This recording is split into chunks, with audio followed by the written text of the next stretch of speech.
ओम नमः चंडिकाय। दुर्गा सप्तशती दूसरा अध्याय। ऋषि ने कहा, पूर्व काल में देवताओं और असुरों में पूरे 100 वर्षों तक भयंकर युद्ध हुआ। उस युद्ध में असुरों ने देवताओं को हरा दिया और सब देवताओं को जीतकर महिषासुर स्वयं इंद्र बन बैठा।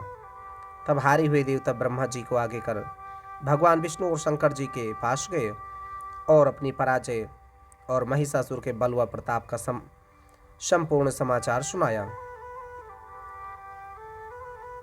सूर्य, इंद्र, अग्नि, वायु, चंद्रमा, यम, वरुण सब देवताओं के अधिकार छीनकर वह सबका स्वामी बन गया है। उस दुष्ट आत्मा ने सबको स्वर्ग से निकाल दिया है। इससे सभी देवता पृथ्वी पर मनुष्यों की भांति रहते हैं। अतः हे महाराज, हम सब आपकी शरण हैं। आप उसे मारने का विचार शीघ्र ही कीजिए। इस प्रकार देवताओं की बातों को सुनकर भगवान विष्णु और शंकर जी बहुत क्रुद्ध हुए और उनकी भ्रुकुटी कुटिल, मुख रक्त वर्ण हो गया और उनके मुख से क्रोध के कारण एक महान तेज उत्पन्न हुआ। इसी भांति सभी देवताओं के अंगों से भी एक एक तेज उत्पन्न हुआ और वह सब मिलकर एकत्रित हो गया। उसकी ज्वाला से समस्त दिशाएं व्याप्त हो गई और सभी देवताओं ने उस तेज पुंज को जलते हुए पहाड़ के समान देखा।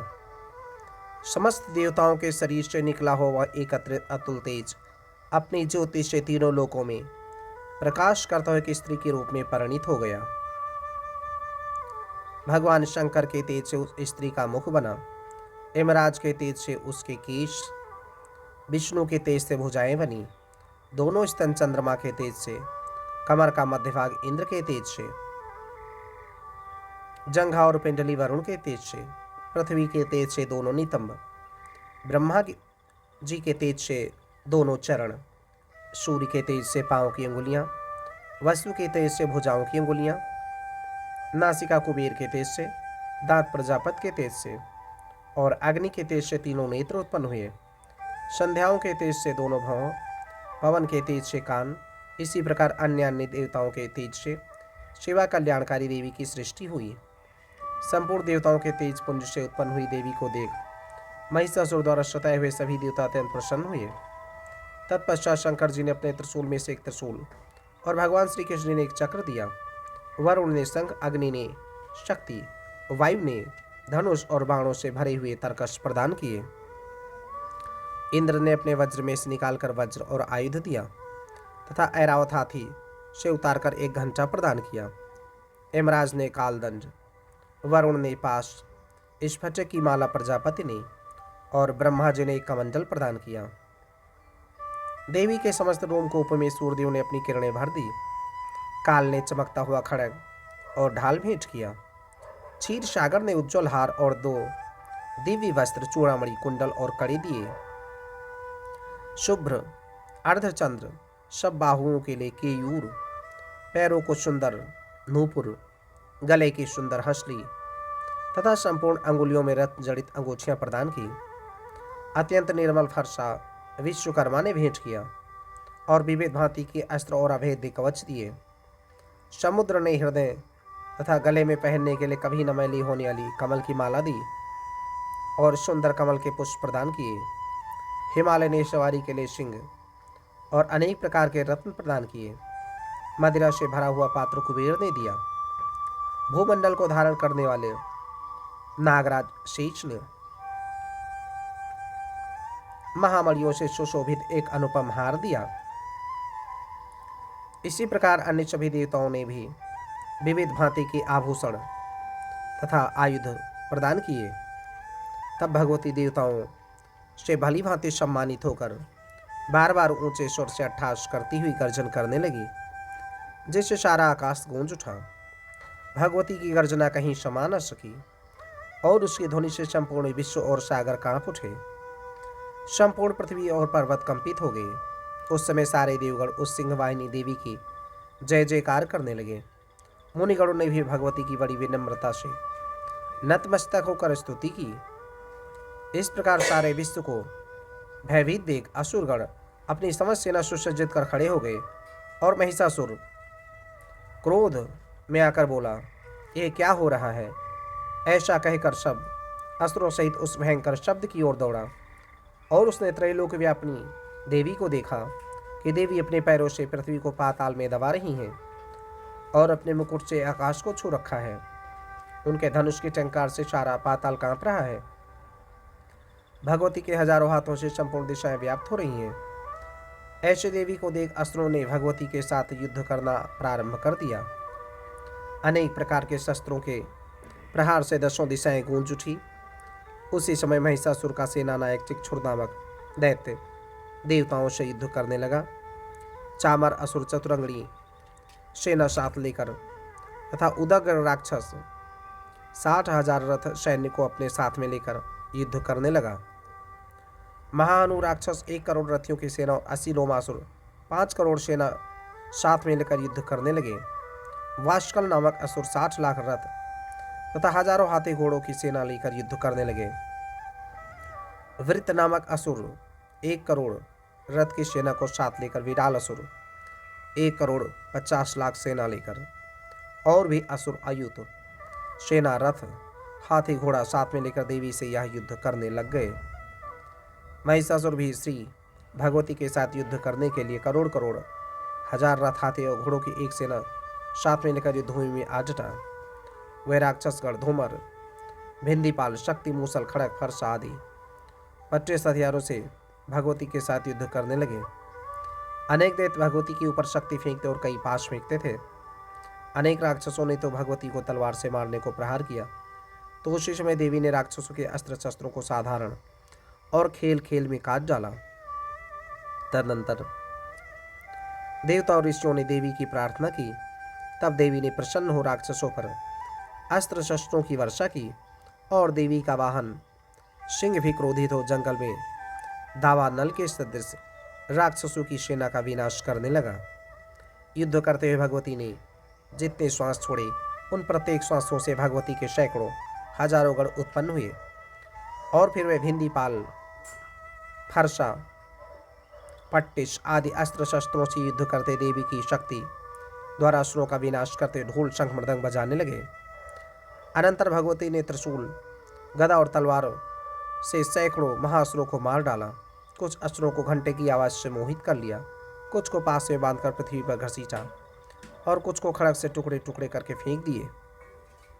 कुछ और दैत्य भगवती के गदा प्रहार से मूर्छित होकर गिर पृथ्वी पर ढेर हो गए। कुछ राक्षसों के मुख पर मूसल की चोट लगने से रक्त बहने लगा। बहुत से राक्षस हृदय में चोट लगने से हाथों पृथ्वी पर गिर गए और अन्य बाणों से ही मर गए। देवताओं को कष्ट देने वाले दैत्य मरने लगे तथा बहुतों की भुजा कट गई। कुछ दैत्यों के सिर कट गए और कोई शरीर के मध्य के भाग से काट दिए गए। कुछ महासुर जंघा कट जाने के कारण धराशायी हो गए। कुछ दैत्यों की एक भुजा, एक आंख, एक पैर और मस्तक कटकर पृथ्वी पर गिर पड़ते, किंतु वे फिर उठ खड़े होते। फिर वे रुंड बड़े बड़े हथियारों को लेकर श्री भगवती से लोहा लेते, दूसरे रुंडबाजों की ध्वनि के साथ साथ नृत्य करने लगते। कई असुरों के रुंड तलवार शक्ति दृष्टि आदि हथियार हाथ में लेकर श्री जगदम्बा से ठहरो ठहरो कहकर युद्ध के लिए ललकारते थे। उसी रण क्षेत्र में रथ हाथी और असुरों के गिर जाने से पृथ्वी ढक गई। राक्षसी सेना का रथ इकट्ठा होकर महानदी की तरह बह रहा था। माँ भगवती ने उन असुरों की सेना का संहार इस प्रकार कर दिया, मानो तृण लकड़ी के ढेर को अग्नि ने जला डाला हो। देवी का वाहन सिंह भयंकर शब्द करता हुआ अपने गर्दन के बालों को हिलाता था, मानो वह शत्रुओं के प्राण चुन लेता था। देवी के गणों ने उन महादैत्यों के साथ ऐसा युद्ध किया कि देवतागण प्रसन्न होकर आकाश से फूलों की वर्षा करने लगे। ओम नमः शंडिकाय। इति श्री मार्कंडेय पुराण के देवी महात्म्य में महिषासुर की सेना का वध नामक दूसरा अध्याय समाप्त। ओम महालक्ष्मी नमः। ओम महासरस्वत्यै नमः। ओम महाकालिकाय नमः। ऋषि बोले, असुर सेनापति चिक्षुर अपनी सेना के संहार होते हुए देख क्रोधित होकर जगदम्बिका से युद्ध करने के लिए गया। वह असुर युद्ध में भगवती के ऊपर इस प्रकार बाणों की वर्षा करने लगा मानो सुमेर पर्वत पर मेघ जल वर्षाता हो। तत्पश्चात देवी ने उसके बाणों को खेल खेल में अपने बाणों से काट दिया और उसके रथ के घोड़े और सारथी को भी मार गिराया। तत्काल ही उसे उसके धनुष और ऊंची ध्वजा को काट कर गिरा दिया। धनुष के कटते ही उसके शरीर में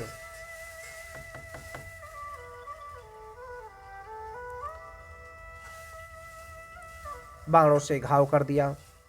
धनुष, रथ, घोड़ा तथा सारथी के नष्ट हो जाने पर वह ढाल तलवार लेकर भगवती पर प्रहार करने को दौड़ा। उसने तीक्ष्ण धार वाली तलवार से सिंह के मस्तक पर प्रहार कर के बड़े वेग से भगवती की बाईं भुजा में भी वार किया। हे राजन, वह तलवार भगवती की भुजा पर पड़ते ही टूट गई। तदनंतर उसने बड़े क्रोध से लाल नेत्र करके त्रिशूल उठा लिया तथा भद्रकाली देवी की तरफ उसे फेंका। वह त्रिशूल व्योम मार्ग से गिरते हुए सूर्य के सदृश प्रकाशमान दिखाई पड़ा। इस प्रकार उस त्रिशूल को अपनी ओर आते हुए देख देवी ने अपना त्रिशूल छोड़ा और उस महादैत्य को भी मार गिराया।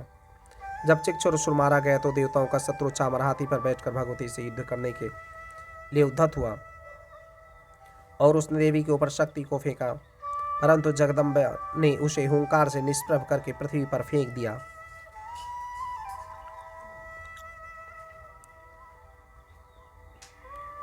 शक्ति के टूटते ही उस असुर ने क्रोधित हो अपना त्रिशूल मारा। भगवती ने उसको भी बाणों से काट दिया। तत्पश्चात भगवती का सिंह उछलकर हाथी के मस्तक पर बैठ गया और उस दैत्य के साथ बाहु युद्ध करने लगा। दोनों लड़ते लड़ते हाथी पर से नीचे पृथ्वी पर गिर पड़े और अत्यंत क्रोधित होकर परस्पर लड़ने लगे। फिर सिंह ने बड़े वेग से आकाश की तरफ उछलकर चामर को थप्पड़ मारकर उसका सिर शरीर से पृथक कर दिया और देवी ने उदग्र को शिला वृक्ष आदि से मार दिया। दांत और मुक्कों की मार से कराल को मार दिया। तत्पश्चात भगवती ने क्रोधित हो उद्धत दैत्य को गदा से मार दिया। भिंदीपाल से वाष्कल और गंधक तथा ताम्र को बाणों से मार दिया। 3 नेत्रों वाले भगवती ने उग्राशी, उग्रवीर और महाहनु को मार डाला। विडाल का सिर तलवार से काट दिया। दुर्धर और दुर्मुख को बाणों की मार से यमलोक पहुंचा दिया। इस भांति अपनी सेना का संहार होते देख महिषासुर भैंसे का रूप बनाकर देवी के गढ़ों को भय दिखलाने लगा। किन्हीं को थूथों से प्रहार करके, कुछ को खुरों से, कुछ को पूंछ की फटकार से, कुछ को सींगों की टक्कर से चोट मारने लगा।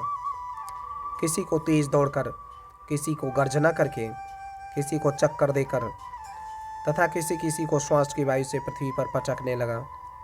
इस तरह देवी के गणों की सेना के गिरते ही महिषासुर देवी को मारने को दौड़ा तो भगवती ने उस पर क्रोध किया। फिर वह बलवान महिषासुर भी क्रोध करता हुआ धरती को विदीर्ण करने लगा तथा ऊंचे ऊंचे पहाड़ों को सींगों से फेंकता हुआ गर्जन करने लगा।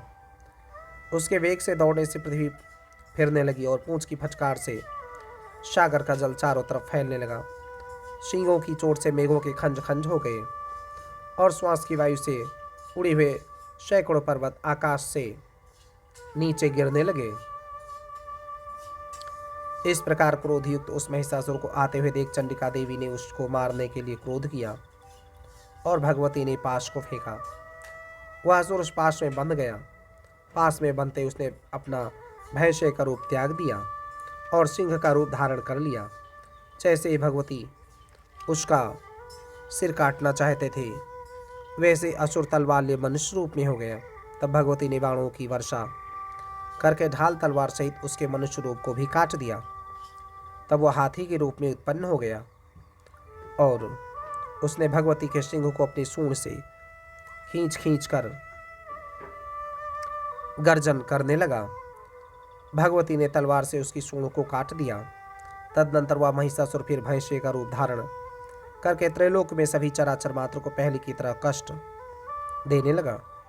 तब तो चंडिका देवी क्रोधित तो सुरापान करने लगी और लाल लाल नेत्र कर हंसने लगी। वीर के अहंकार के कारण महिषासुर भयंकर गर्जना करता सिंहों से चंडिका देवी की ओर पहाड़ों को फेंकने लगा। फिर देवी अपने बाणों से उन पर्वतों को चूर्ण करते हुए लड़खड़ाते वचनों में बोली, देवी ने कहा, ओ मूढ़, मैं जब तक शूरापान करती हूँ तब तक तू क्षण भर के लिए गर्ज ले, मैं तुझे अभी यही मारूंगी, तब यहाँ देवता गर्जना करेंगे। ऋषि बोले। देवी इतना कहकर उस महासुर के ऊपर चढ़ गई और अपने पांव से दबाकर उसे त्रिशूल से मारने लगी।